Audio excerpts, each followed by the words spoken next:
falou isso muitas vezes aqui no Papo de Graça, você não cansa de repetir isso. O cara tem um gogozinho, acabou, ele vai bombar lá na parada. Tem que ter dom de gogó. Se tiver dom de gogó, ele leva todo mundo e vai fica embora. rico. Vai embora. Eu me lembro há uns 17 anos, um pastor presbiteriano jovem, que eu acompanhei desde que ele era bem mais novo do que naquela época, mas naquele tempo ele ainda devia estar ali com os seus 39 anos. Mais Sim. E tinha entrado num estado depressivo tão grande, porque ele estudava, ele tentava se preparar, ele lia, ele orava. É um cara dedicado. Dedicado. E ele pregava e não via o mesmo resultado que ele via em grupos ao lado dele, onde era só gritaria, só confusão, só maluquice, só fumaça, só trucagem, só show, só pirotecnia e lotado. Aí ele pediu para conversar comigo e a gente sentou no restaurante e ele falou: olha, eu tô com uma vontade louca de desistir de tudo. Porque eu cheguei a uma conclusão. O evangelho só funciona para quem tem um dom de comunicação muito grande, para ele pregar e as pessoas ficarem empolgadas com o que ele fala, ou então, quando não é evangelho, essa coisa de igreja só funciona se você tiver capacidade de camelô. E eu não tenho esse dom de falar, de entusiasmar. Eu sou para dentro. Tudo que eu digo é criterioso, mas eu sou para dentro. Então eu não empolgo pessoas. E nem tenho essa capacidade de camelô, de fingir, de fazer de conta, de inventar shows para animar esse povo, para deixá-los em estado de euforia, de histrionismo. Eu falei: filho, não faça isso não. Justamente você é o tipo do cara que não pode desistir. Porque o que falta na terra é gente que ensine. Então ensine para 20, mesmo que não seja para 200, mas ensine. Porque se houver 20 querendo parar para te ouvir, dentre eles pode ser que haja um com o dom que você não tem, de comunicar. E você vai ter dado a ele o conteúdo que ele vai fazer e muito mais adiante, como divulgação. E uma história que sempre me vem à mente é a de um indivíduo que viajou da Europa para um país economicamente bastante inferior, culturalmente também, e totalmente ignorante de qualquer coisa relacionada ao Evangelho. E ele chegou lá e ficou mais ou menos 40 anos pregando. Nossa. 40 anos. De casa em casa, de casa em casa. Durante aqueles 40 anos, ele batizou algumas crianças que foram crescendo e batizou só um adulto jovem. Mas depois de uns 10 anos, esse adulto jovem ficou tão impregnado do evangelho que ele tinha ensinado para esse jovem adulto, que o cara foi uma das figuras mais importantes na divulgação da palavra naquele país todo. Olha. Mas para ele, que chegou lá e ficou 40 anos, aparentemente, sem pegar em fruto nenhum do que ele fazia, eu me lembro de ele dizer: eu parece que fui enviado lá para alcançar exclusivamente uma pessoa em 40 anos. Agora essa pessoa alcançou milhares de outras, porque ela aprendeu bem o que eu ensinei, ela tinha um dom e uma graça e uma simpatia, fez aquilo ir para além de tudo que eu podia imaginar.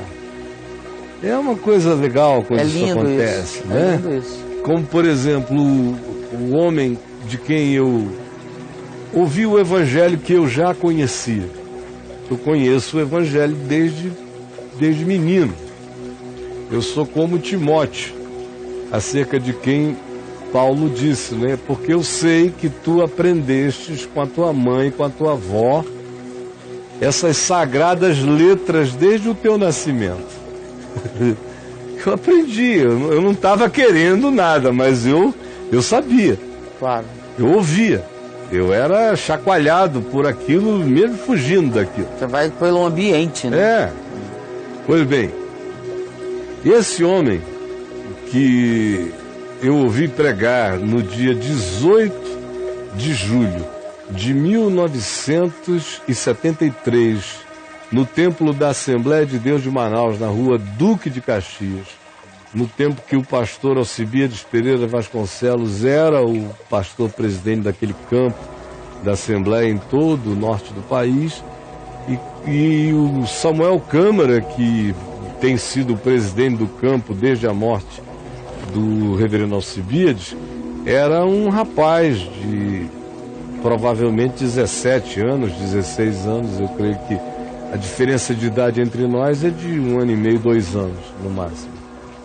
Então, eles estavam todos lá, e eu entrei doidão, eu não conhecia nenhum deles, eu entrei lá porque eu queria meter uma bala na cabeça, eu estava com tanta angústia, uma angústia insuportável, uma vontade de me liquidar, de me arrebentar contra qualquer coisa, pedindo aos céus que me trucidassem. Eu não queria viver, era uma agonia, não era nada, era uma agonia.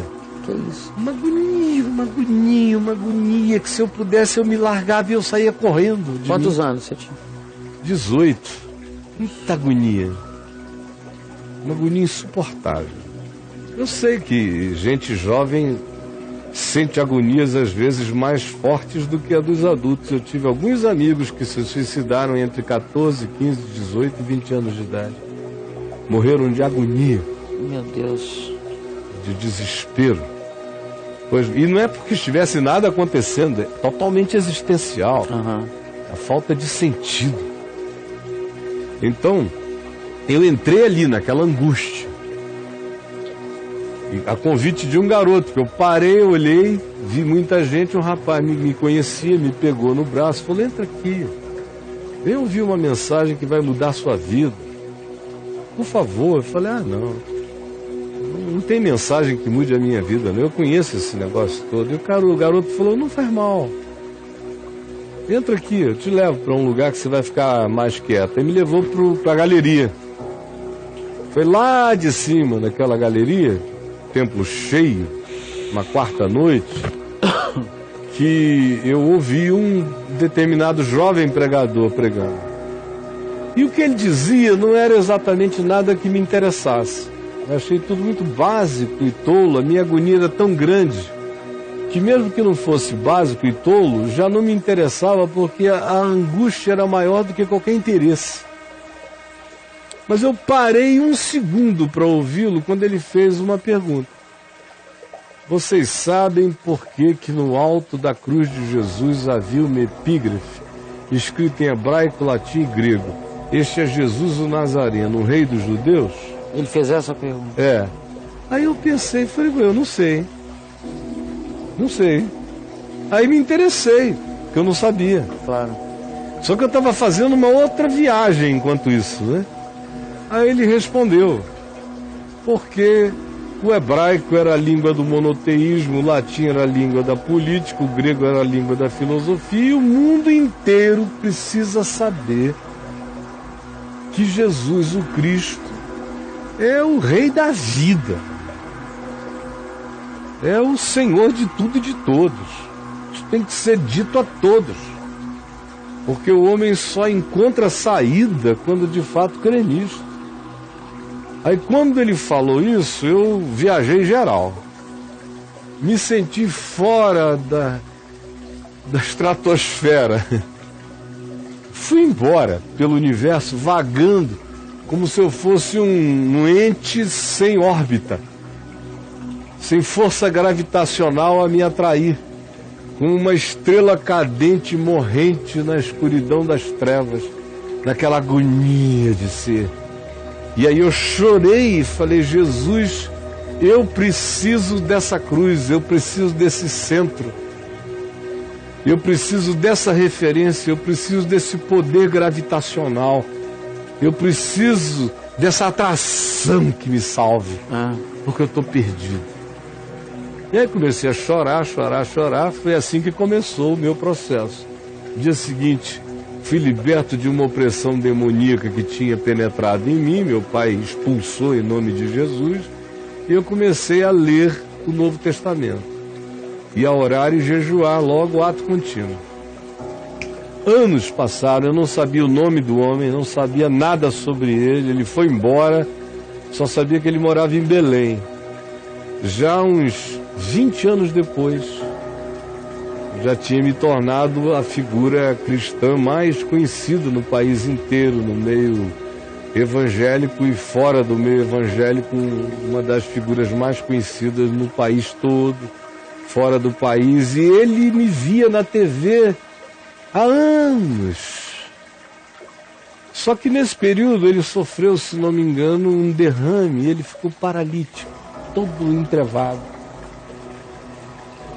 Depois de 20 anos eu fui convidado pelo pastor Firmino, que era o pastor da Igreja Central Assembleia de Deus de Belém, algumas vezes para ir pregar lá, nos aniversários da igreja, coisa assim. O pastor Firmino parecia gostar muito de mim. E eu fui, é uma coisa enorme, um ministério imenso. Aí, chego lá num desses dias para pregar, quando eu acabei de pregar, vem um pastor Firmino e diz assim: olha, tem uma pessoa que pode ser uma grande e agradável surpresa para você. Com certeza você será para ela. Você podia vir comigo? Aí me levou para trás do púlpito, para um vestíbulo no templo. E estava aquele senhor numa cadeira de rodas. Quando ele me viu, ele chorava, mas ele chorava até não mais poder. E eu falei: o que foi, querido? Abracei, beijei. O que foi, irmão? Não sei o quê. Até que ele falou: era eu. Eu era aquele homem daquela pergunta sobre a cruz. Naquele dia, naquela noite de quarta-feira, era eu. E eu nunca mais pude fazer nada, porque eu fiquei assim. Mas eu fico tão feliz que eu tenha pelo menos podido plantar em você uma questão que Deus usou para fazer de você quem você é. De modo que toda vez que eu vejo você por aí afora pregando o Evangelho para tanta gente, o meu coração se realiza em você.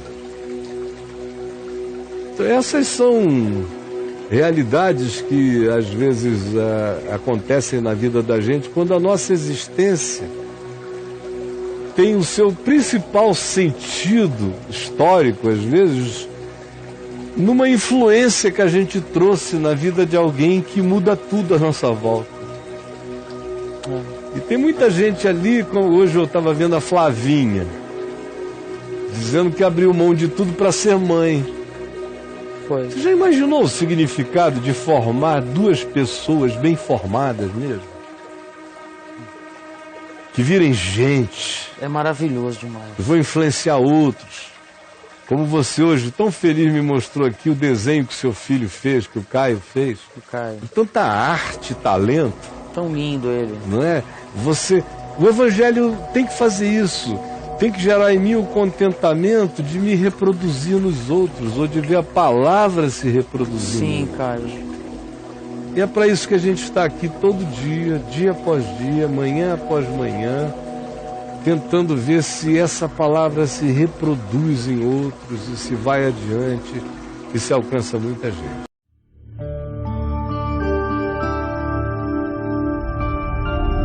Vem IVTV, o canal é você.